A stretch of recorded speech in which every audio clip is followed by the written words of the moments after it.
Hong Kong. 1 week ago. The air was thick with humidity. Oppressive. Typical for this time of year. It was monsoon season and stepping outside was like stepping into a steam room. Within half a block the man was sweating.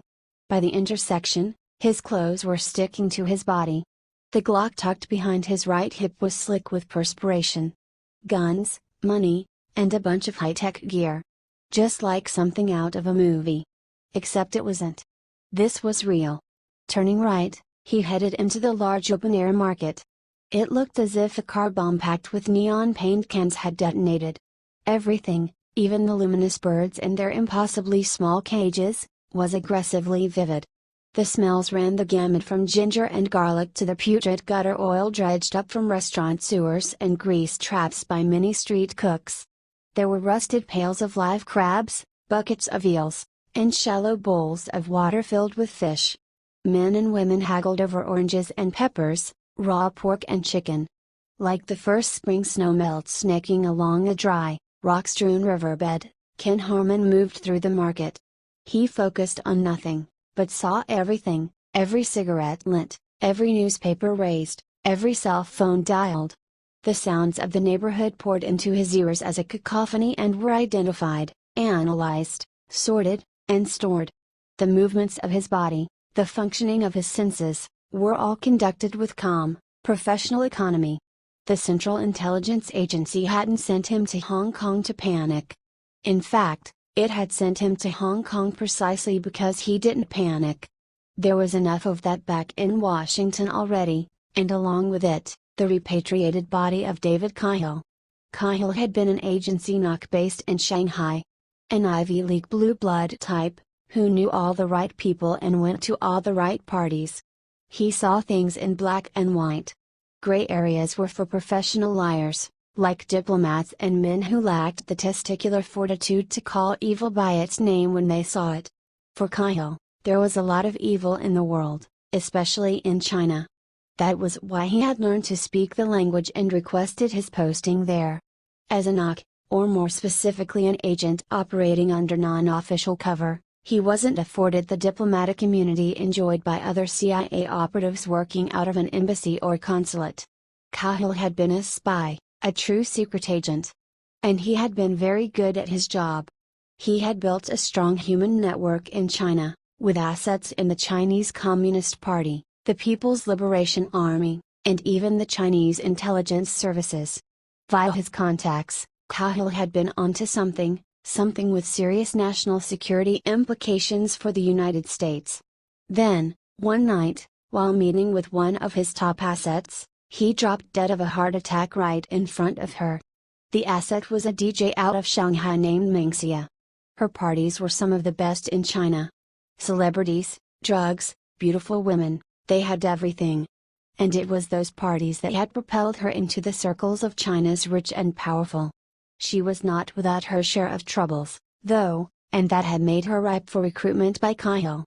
But when he died, Mingxia dropped off the face of the earth.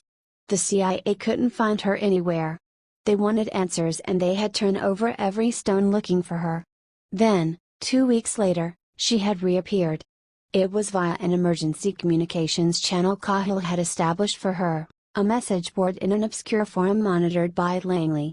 But since her disappearance, speculation at the CIA had gone into overdrive. Did the Chinese have her? Had Cahill been burned? Had the woman been involved in his death? Was this a trap? She allegedly had information about a crippling attack being planned against the United States, but nobody knew if they could trust her. The agency was desperate for information. And so it had called Ken Harmon.